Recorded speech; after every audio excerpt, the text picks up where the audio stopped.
नमस्कार, आप देख रहे हैं स्वास्थ्य से जुड़ा हमारा खास कार्यक्रम इंडिया हेल्थ। मैं हूं आपके साथ अमित शर्मा। इस कार्यक्रम में हम स्वास्थ्य से जुड़े विभिन्न विषयों पर चर्चा करते हैं। तो चलिए इस कार्यक्रम की शुरुआत करते हैं।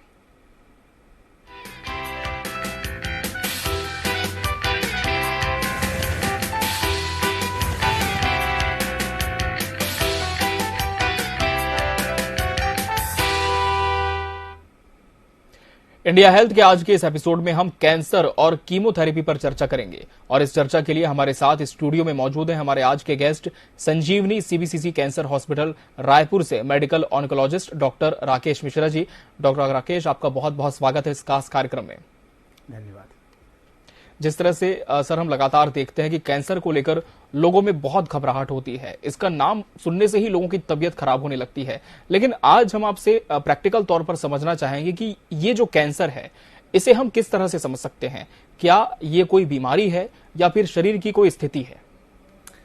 देखिए, आज के समय में परिवेश में कैंसर जो है बहुत तेजी से आगे बढ़ रहा है और दिन प्रतिदिन हम देखते हैं कि जो कैंसर के मरीजों की संख्या है वो बढ़ रही है। ये जो कैंसर है, हमारा जो शरीर है वो कोशिकाओं का मरा हुआ होता है और ये जो कोशिकाएं हैं समय समय पर बनती और मरती रहती है।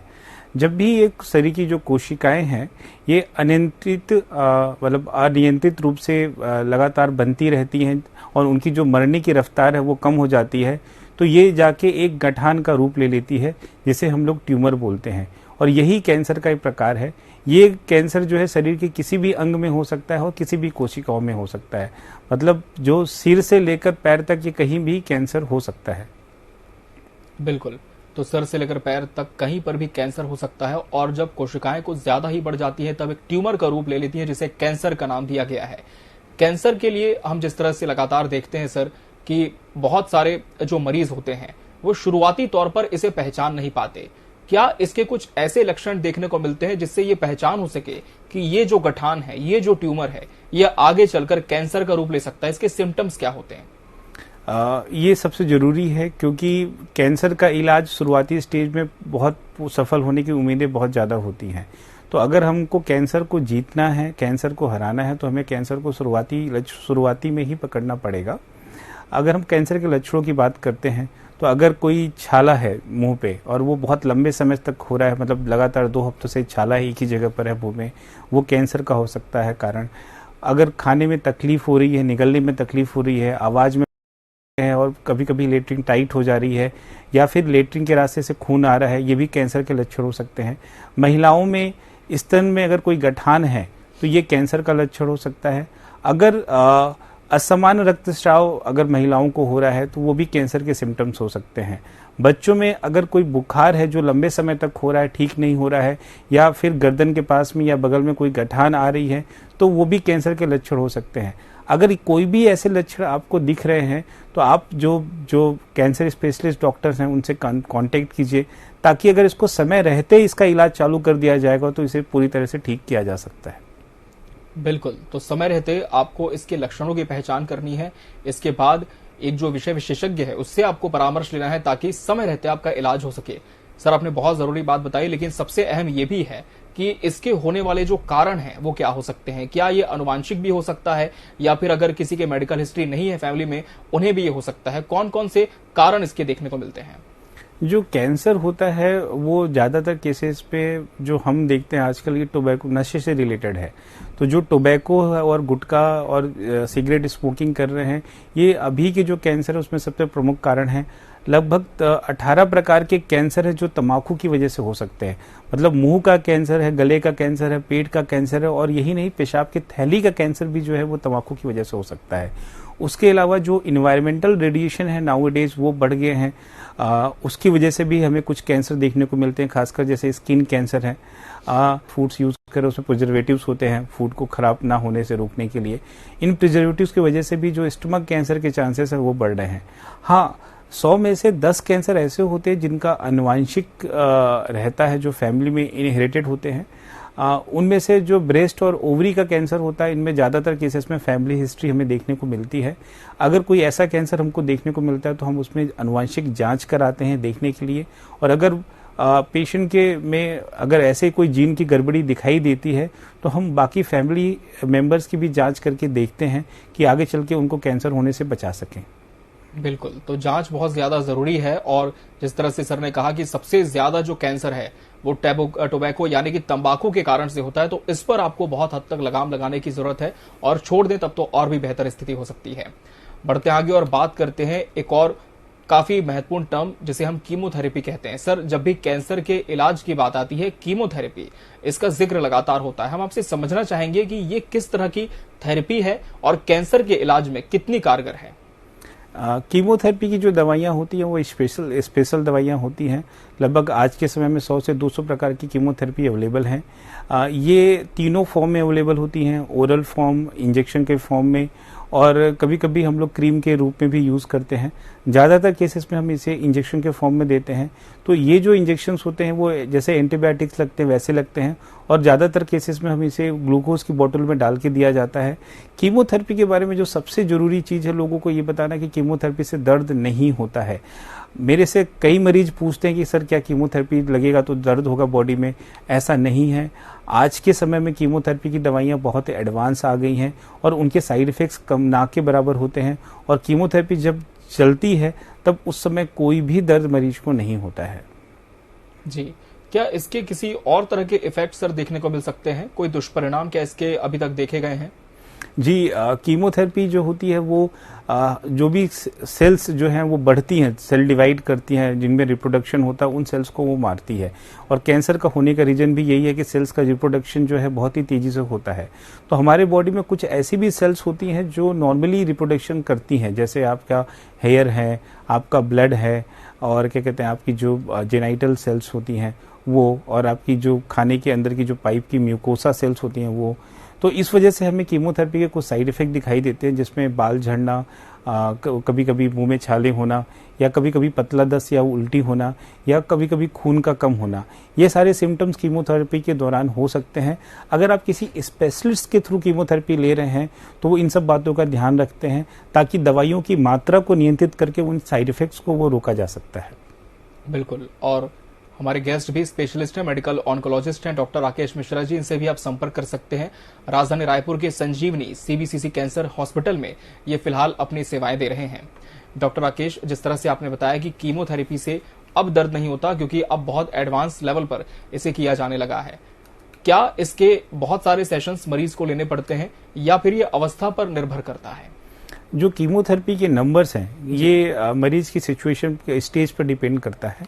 अगर वो स्टेज 1 का मरीज है तो कई बार कीमोथेरेपी की जरूरत ही नहीं पड़ती है। अगर स्टेज 2 या 3 के मरीज होते हैं तो उनमें हम अक्सर 6 या 8 बार कीमो की दवाइयां देके बंद कर देते हैं। अगर वो चौथी स्टेज का मरीज है तो उसमें हमें कीमोथेरेपी की दवाइयों को समय समय पर देते रहना पड़ता है, तभी वो बीमारी को कंट्रोल कर पाता है। जी बिल्कुल। कीमोथेरेपी के अलावा सर एक और टर्म आता है टारगेटेड थेरेपी। इसे किस तरह से समझा जाए? टारगेटेड थेरेपी क्या होती है? देखिए, जैसा वर्ड यूज किया टारगेटेड, मतलब आप अंधाधुंध गोलियां नहीं चला रहे हैं, यहाँ आप सिर्फ एक जगह टारगेट करते हैं और वो है आपका कैंसर। इसका फायदा ये होता है कि जैसे जो कीमोथेरेपी के साइड इफेक्ट्स हो रहे थे, जैसे बाल झड़ना, कमजोरी आना, खून का कम होना, ये सब जो साइड इफेक्ट्स होते हैं टारगेटेड थेरेपी में नहीं होते हैं, और टारगेटेड थेरेपी के रिजल्ट्स भी काफ़ी बेटर होते हैं। एग्जांपल है ब्रेस्ट कैंसर, जहां एक ट्रास्टुजुमाब नाम की कीमोथेरेपी है, टारगेटेड थेरेपी है, और जब हम इसे देते हैं तो जो मरीजों की जो जिंदगी है, मतलब लाइफ है, उसमें ऑलमोस्ट 50% का बेनिफिट होता है और बिना किसी साइड इफेक्ट के। जी बिल्कुल। सर, एक अक्सर लोगों में ये भ्रांति होती है कि जो कैंसर है वो महिलाओं की अपेक्षा पुरुषों में ज्यादा होता है। क्या ये सच है? क्या जेंडर वाइज भी इसे अभी तक डिटेक्ट किया गया है? देखिए, जो जेंडर वाइज जो डिस्ट्रीब्यूशन है वो आनुवांशिक रूप से नहीं होता है जी। उसका जो मेन रीजन होता है नशा। ये देखा गया है कि नशा जो है वो पुरुषों में ज्यादा है, खासकर टोबैको, गुटखा और स्मोकिंग का कंजप्शन कंपेयर टू फीमेल्स। इसीलिए पुरुषों में कैंसर थोड़े से ज्यादा होते हैं, और पुरुषों के कैंसर और महिलाओं के कैंसर काफी डिफरेंट होते हैं। जैसे फीमेल्स में सबसे ज्यादा कॉमन कैंसर ब्रेस्ट कैंसर और सर्वाइकल कैंसर होता है, और मेल में सबसे ज्यादा कॉमन कैंसर जो होता है वो मुंह का कैंसर होता है या फेफड़े का कैंसर होता है। जी बिल्कुल। तो जो लोग नशा ज्यादा करते हैं उनमें इसके चांसेस सबसे ज्यादा होते हैं और इसी वजह से देखा गया है कि पुरुषों में इसकी जो संख्या है कैंसर के जो पेशेंट्स हैं वो बहुत ज्यादा होते हैं। हमने बात की कीमोथेरेपी के बारे में, हमने सर से समझा कि टारगेटेड थेरेपी क्या होती है और अब हम डिस्कस करेंगे कि इम्यूनोथेरेपी क्या होती है। सर, इम्यूनोथेरेपी को हम किस तरह से समझ सकते हैं और कैंसर के, क्योंकि जो इम्यून सिस्टम होता है, जब भी हमारी बॉडी में कोई कैंसर डेवलप होता है तो वो इम्यून सिस्टम उसको मार देता है। जिन पेशेंट में कैंसर डेवलप होता है वहाँ जो कैंसर सेल्स होती हैं वो इम्यून सिस्टम से बचने के लिए अपना आकार और जो अपने ऊपर जो कुछ ऐसे वो होते हैं, क्या कहते हैं, केमिकल्स होते हैं जो नॉर्मल सेल्स में पाए जाते हैं, वैसे केमिकल्स वो ले आते हैं, जिसकी वजह से इम्यून सिस्टम उन कैंसर सेल को पहचानना बंद कर देता है। इम्यूनोथेरेपी स्पेशल दवाइयाँ होती हैं, ये भी इंजेक्शन के फॉर्म में ही दी जाती हैं और जब ये मरीज को लगती है तो ये मरीज के इम्यून सिस्टम को एक्टिवेट करता है और वो इम्यून सिस्टम जाके कैंसर को मारता है। इसके फायदे ये होते हैं कि सिर्फ कैंसर ही के सेल्स ही अफेक्टेड होते हैं, नॉर्मल सेल्स बिल्कुल अफेक्टेड नहीं होते और साइड इफेक्ट्स इसमें बिल्कुल ना के बराबर होते हैं। हाँ, इसके रिजल्ट्स इतने अच्छे होते हैं कि कई स्टेज 4 कैंसर के भी मरीज इम्यूनोथेरेपी से पूरी तरह से ठीक हो सकते हैं। लेकिन ये जरूरी है जानना कि ये इम्यूनोथेरेपी बहुत कॉस्टली है, ये सबको फायदा नहीं करती है। इसके लिए कुछ स्पेशल टेस्ट होते हैं जो हम करके देखते हैं कि इम्यूनोथेरेपी मरीज को फायदा करेगी कि नहीं करेगी, और ये जरूरी है कि इम्यूनोथेरेपी आप एक प्रशिक्षित इम्यूनोथेरेपी स्पेशलिस्ट डॉक्टर से ही लगवाएं। बिल्कुल सर, हम चाहेंगे कि कुछ ऐसे टेस्टिमोनियल्स जो कि आपके मरीजों के साथ हुए आप दर्शकों के साथ जरूर साझा करें, क्योंकि अक्सर ऐसा देखा जाता है कि जब किसी व्यक्ति को कैंसर होता है उसका मनोबल तो गिरता ही है, लेकिन उसके जो परिजन होते हैं वो भी लगातार चिंतित होते हैं कि हम इन्हें बचा पाएंगे या नहीं।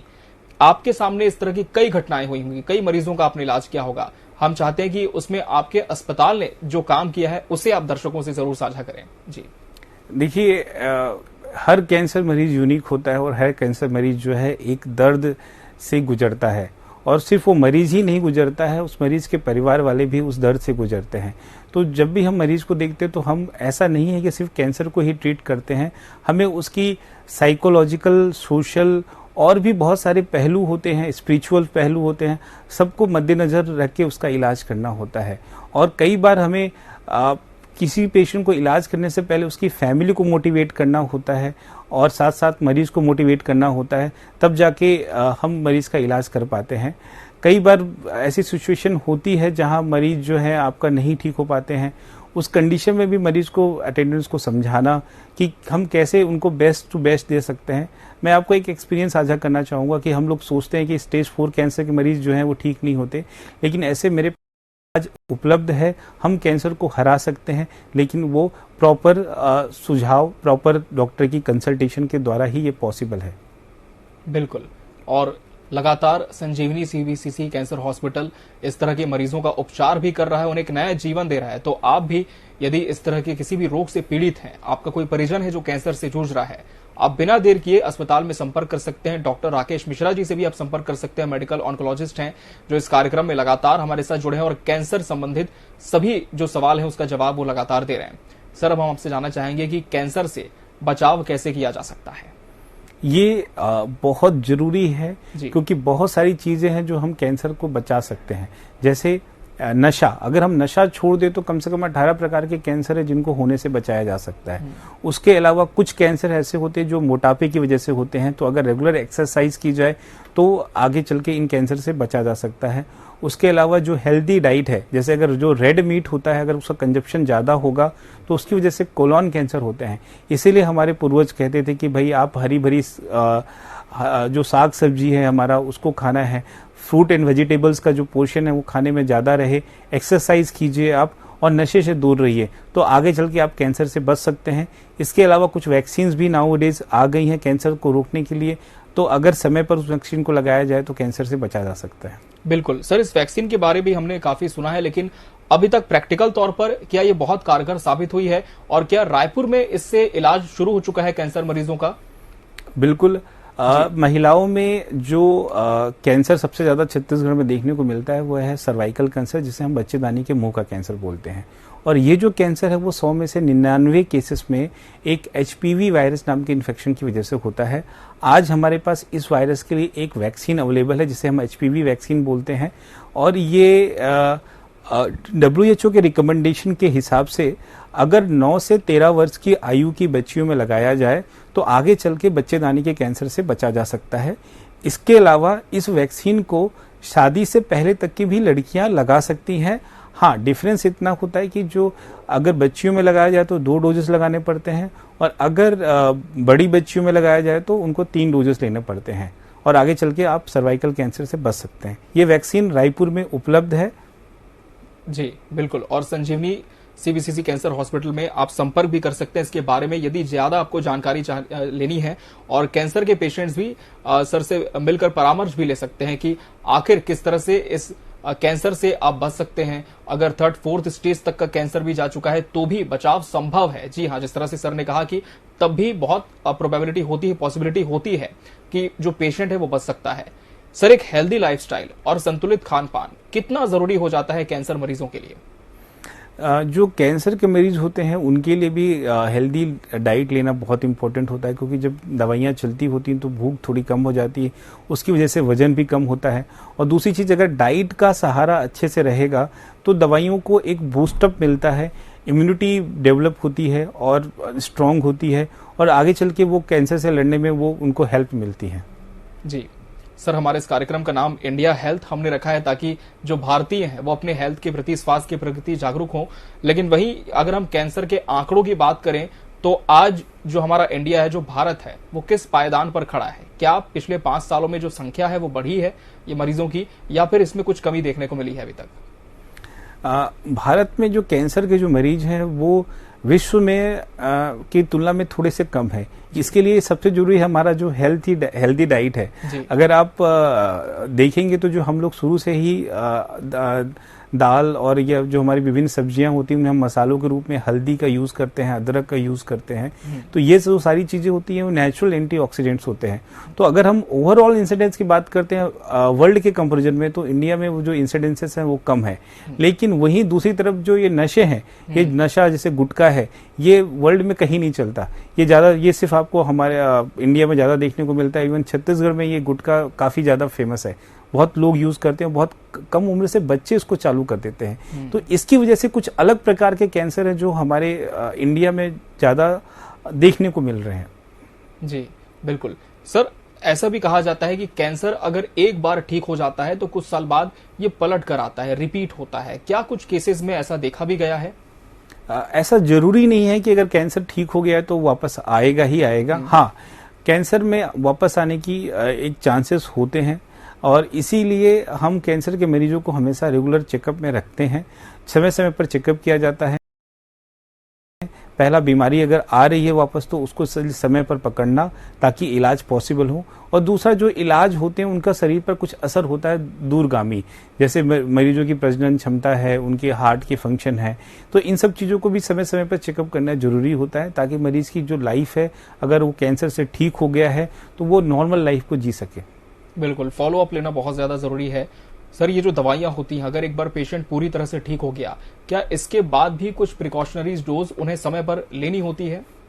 अमूमन ऐसा नहीं होता है जी। अगर मरीज पूरा ठीक हो जाता है तो उसके बाद फिर कोई इलाज नहीं चलता है, बस उसे चेकअप में रेगुलर आना पड़ता है, और समय समय पर जांचें भी हम करके देखते हैं। अगर कोई उसको पेट का कैंसर है तो समय समय पर सीटी स्कैन करना पड़ता है, और अगर बच्चेदानी का कैंसर है तो अल्ट्रासाउंड जैसी कुछ जांचें हैं जो हम समय समय पर करते रहते हैं। जी सर, जिस हॉस्पिटल में आप सर्विस दे रहे हैं, संजीवनी सीबीसीसी कैंसर हॉस्पिटल, वर्तमान समय में कितने मरीज वहां से अभी तक ठीक होके जा चुके हैं? और आपसे हम ये भी जानना चाहेंगे कि इस क्षेत्र में हॉस्पिटल का कितना योगदान है, कौन कौन सी सुविधाएं आज यहाँ पर उपलब्ध हैं? ये बताने में मुझे बहुत खुशी महसूस हो रही है कि संजीवनी राज्य का पहला प्राइवेट अस्पताल है जहां पास लीनियर एक्सीलरेटर मशीन आई थी, और ये करीब 2009 या 2010 में ये अस्पताल चालू हुआ था जिसमें लीनियर एक्सीलरेटर की फैसिलिटी थी।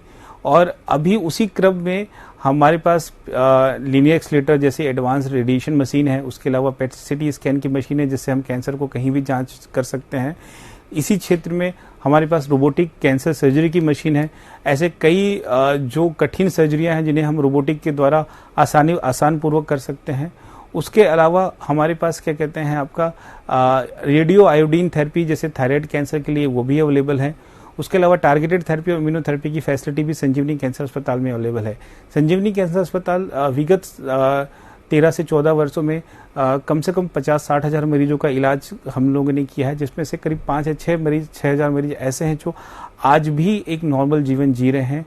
और इसके लिए मैं संजीवनी कैंसर की टीम को धन्यवाद देता हूं और उनकी एफर्ट्स को मैं सलाम करता हूं। जी बिल्कुल सर, और आप भी इस टीम का एक बहुत बड़ा हिस्सा हैं। आपको भी बहुत बहुत बधाई, क्योंकि आप लगातार इस तरह के जो पेशेंट्स हैं उनके जीवन को बचाने का काम कर रहे हैं। तो आज हमने जाना इस एपिसोड में कि कैंसर क्या है, इससे बचाव कैसे हो सकता है, इसके लक्षण क्या हैं और उपचार के लिए कौन कौन सी सुविधाएं उपलब्ध हैं। Medical oncologist doctor Rakesh Mishra ji, जो कि इस हमारे खास कार्यक्रम के मेहमान थे, आपका बहुत बहुत धन्यवाद इस कार्यक्रम में आने के लिए सर, और दर्शकों को इस विषय से जुड़ी सभी अहम जानकारियां देने के लिए आपका बहुत बहुत धन्यवाद। और इसी के साथ इंडिया हेल्थ के आज के इस एपिसोड में फिलहाल इतना ही। अगली बार हम फिर हाजिर होंगे स्वास्थ्य से जुड़े हुए एक नए विषय के साथ। तब तक के लिए मुझे दीजिए इजाजत। नमस्कार।